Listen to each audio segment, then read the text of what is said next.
सलाम, नमस्ते, सत श्री अकाल। मैं हूं रजा और आप देख रहे हैं रजाग्राफी की अंतरराष्ट्रीय प्राइम टाइम रिपोर्ट। पूरी दुनिया की तमाम बड़ी खबर एक वीडियो के अंदर। अगर आप हमारे चैनल पर नए हैं तो चैनल को सब्सक्राइब कीजिए।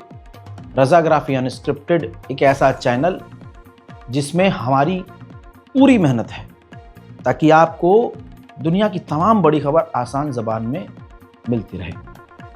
भारत के खिलाफ चीन ने नया टैंक बना लिया है। देखिए, एक्सपर्ट ने खुलासा किया है कि चाइना ने लद्दाख के इलाके में तैनात करने के लिए हल्के टैंक बनाए हैं। अब आप कहेंगे भाई ये क्या बात हुई, ये तो हल्के टैंक है, इसको तो हम उड़ा दें। जो लद्दाख का पहाड़ी इलाका है ऊबड़ खाबड़, वहां पर चाइना के जो एडवांस और भारी इंजन वाले अभी तक तैनात हैं टैंक, वो तेजी से मूव नहीं कर सकते, तेजी से चल नहीं सकते और एक्शन में उनका जो स्पीड है वो लो रहता है, स्लो रहता है। ऐसे में चाइना ने लद्दाख को नजर में रख के हल्के लेकिन ताकतवर टैंक बना लिए हैं। भविष्य में उसको लद्दाख में तैनात करेगा, ऐसे एक्सपर्ट कह रहे हैं। अब दोस्तों, क्लियर कट ये है कि जहां भले ही प्रधानमंत्री मोदी ने यह दावा किया और यह हवा बनाई कि चाइना अब हमारा दोस्त है, हजरात, चाइना की तरफ से दोस्ती सिर्फ हवा में है। भारत को लेकर चाइना पूरी तरह से बॉर्डर पर एडवांस टैंक, वो भी हल्के टैंक बनाकर तैनात करने की तैयारी में है और यहाँ हम इस भ्रम में हैं कि चाइना हमारे लिए खतरा नहीं है। उधर मेरे दोस्तों, चाइना जो है कनाडा और ऑस्ट्रेलिया पर भड़का है। कनाडा और ऑस्ट्रेलिया के जो वॉरशिप हैं वो बिना इजाज़त के ताइवान के रास्ते से गुजरे हैं। इतनी सी बात पर बुरी तरह से चीन भड़क गया है। उधर मेरे दोस्तों, अमेरिका पूरी उसकी 24 घंटे की यही तैयारी है और यही कोशिश है कि भारत को ज़्यादा से ज़्यादा नुकसान पहुंचाया जाए। कोई छोटे मोटे नेता की बात होती तो बात अलग है, सीधा ट्रंप से हमारा पंगा है। यहाँ तक कि भारत को नीचा करने के लिए, भारत को नुकसान पहुंचाने के लिए जो अमेरिका के वित्त मंत्री हैं, उन्होंने यूरोप से सीधा सीधा कहा है कि भारत के साथ बिजनेस ना करो और भारत से दूरी बनाओ और भारत पर उल्टा टैरिफ लगाओ। मतलब चारों तरफ से अमेरिका की कोशिश है कि भारत को चारों तरफ से नुकसान पहुंचे। इसके लिए यूरोप पर प्रेशर बना रहा है अमेरिका। अब उधर इतनी नंगई पर अमेरिका उतरा है तो भारत को कोई तो सख्त कदम उठाना पड़ेगा। अब खबर यह है, रिपोर्ट आपकी स्क्रीन पर है, बिजनेस वर्ल्ड पर रिपोर्ट है। इंडिया जो है अब अमेरिका का जो तेल है, क्रूड ऑयल है, वो इग्नोर कर रहा है और उसके बजाय नाइजीरिया, यूएई और दूसरे देशों से क्रूड ऑयल भारत खरीद रहा है। हज़रात, जहां हमको लगता है कि चलो इस गवर्नमेंट ने, मोदी सरकार ने कहीं तो स्टैंड लिया, वहीं पर अमेरिका जब धमकाता है तो पहले मोदी भक्त थकते हैं, फिर मोदी जी के पेट में दर्द होता है। और जो सावरकर के मानने वाले हैं, जिनका गुरु सावरकर है, जिनका गुरु गोडसे है, वो हिम्मत वाले कैसे हो सकते हैं?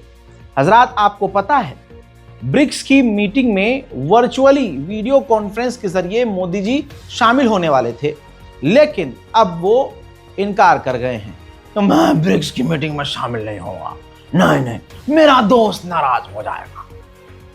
कमाल की बात यह है, भारत ने आधिकारिक तौर पर एक तरह से मना कर दिया कि ब्रिक्स की मीटिंग में मोदी जी वर्चुअली शामिल नहीं होंगे। और याद रहे, परसों ही मैंने बताया था, अमेरिका ने, रिपोर्ट ये देखिए, अमेरिका ने धमकी दी थी और शर्त रखी थी कि अगर हमसे रिश्ते ठीक करने हैं तो भारत को ब्रिक्स से बाहर निकलना होगा। अब इतने बड़े संगठन से, अमेरिका की एक धमकी से इस मोदी सरकार ने किनारा करना शुरू कर दिया है।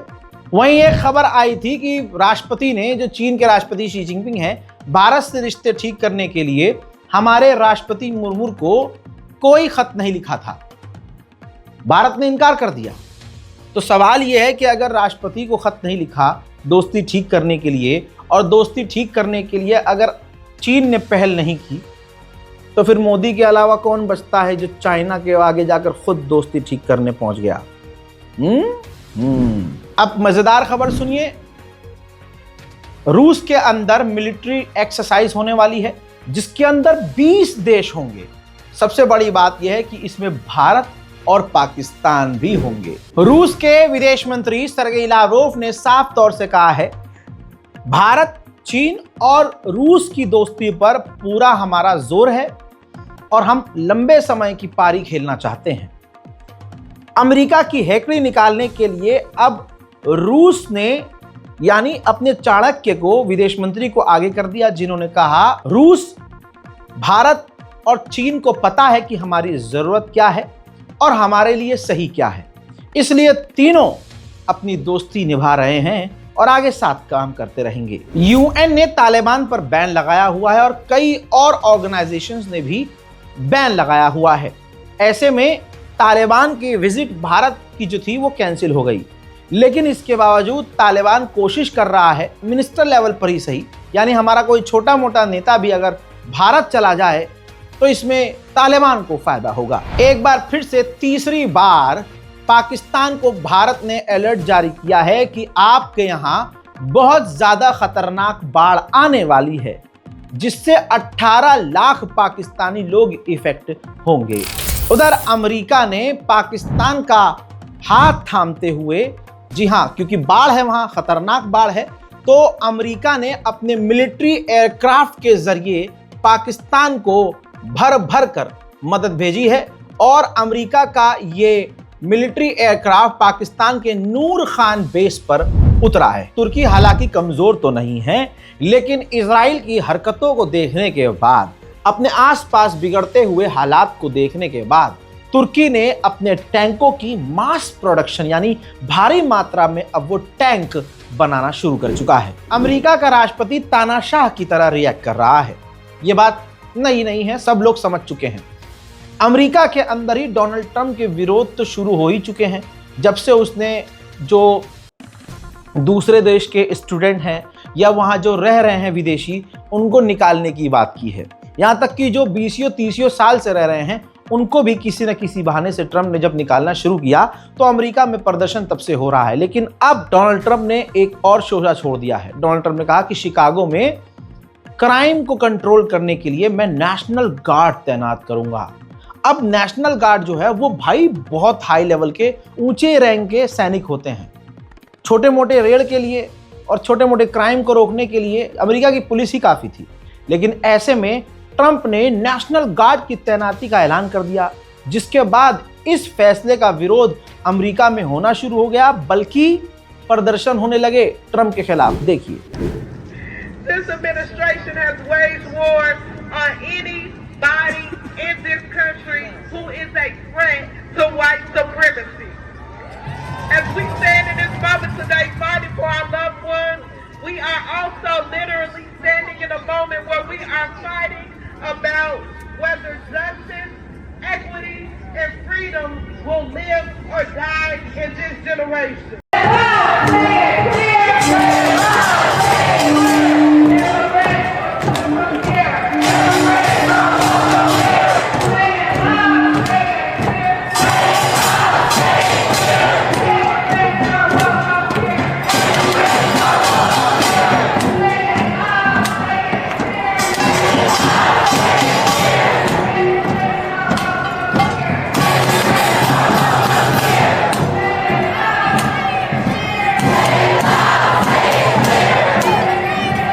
अक्टूबर के महीने में ही डोनाल्ड ट्रंप साउथ कोरिया जा सकते हैं, कहा जा रहा है। इस दौरे के दौरान साउथ कोरिया में ही शी जिनपिंग चीन के राष्ट्रपति से मुलाकात कर सकते हैं। वहीं अमेरिका ने तो तमाम हदों को पार कर दिया भाई आतंक मचाने में। अब डोनाल्ड ट्रंप की जो कैबिनेट है वो ये सोच रही है कि वेनेजुएला की सरजमीन पर हमला कर दिया जाए।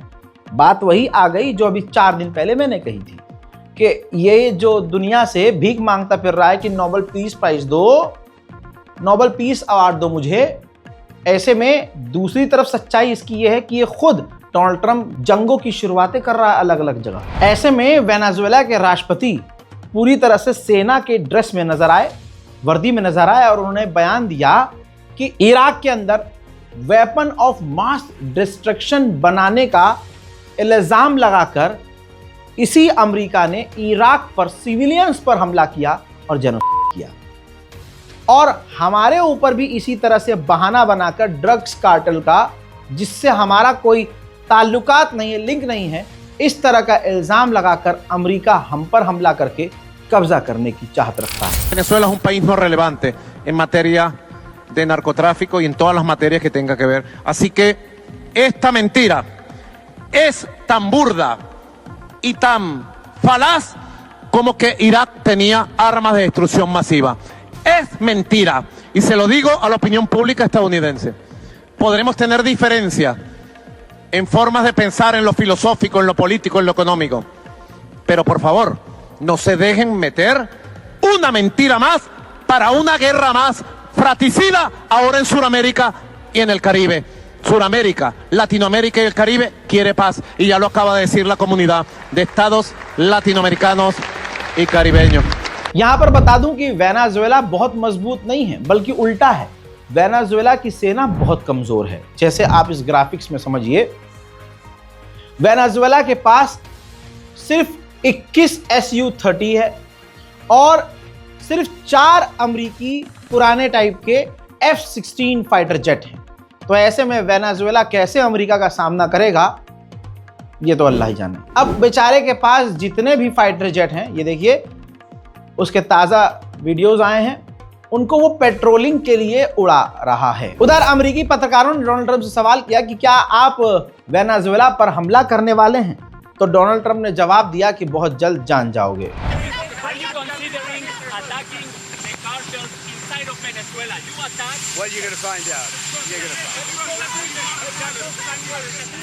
वहीं चाइना वेनेजुएला के अंदर फ्लोटिंग ऑयल रिंग बनाने वाला है, लगाने वाला है, जिसको चाइना की ही जो गवर्नमेंट है कंट्रोल करेगी, चाइना की कंपनी कंट्रोल करेगी।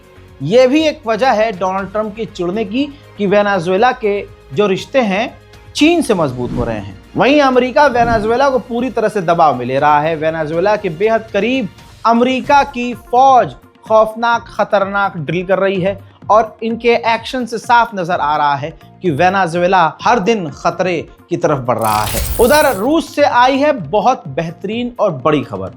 रूसी वैज्ञानिक ने दावा कर दिया है कि हमने कैंसर की दवा बना ली है, कैंसर की वैक्सीन बना ली है और वो अब इस्तेमाल के लिए तैयार है। मोहतरम हजरात, अंतर्राष्ट्रीय प्राइम टाइम रिपोर्ट में आज और अभी के लिए इतना ही। इस रिपोर्ट को शेयर करना बिल्कुल मत भूलिए। हमारे चैनल को सब्सक्राइब कीजिए और अपनी राय कमेंट में जरूर लिखिए। मैं हूं रजा और आप देख रहे थे रजाग्राफी। जय हिंद।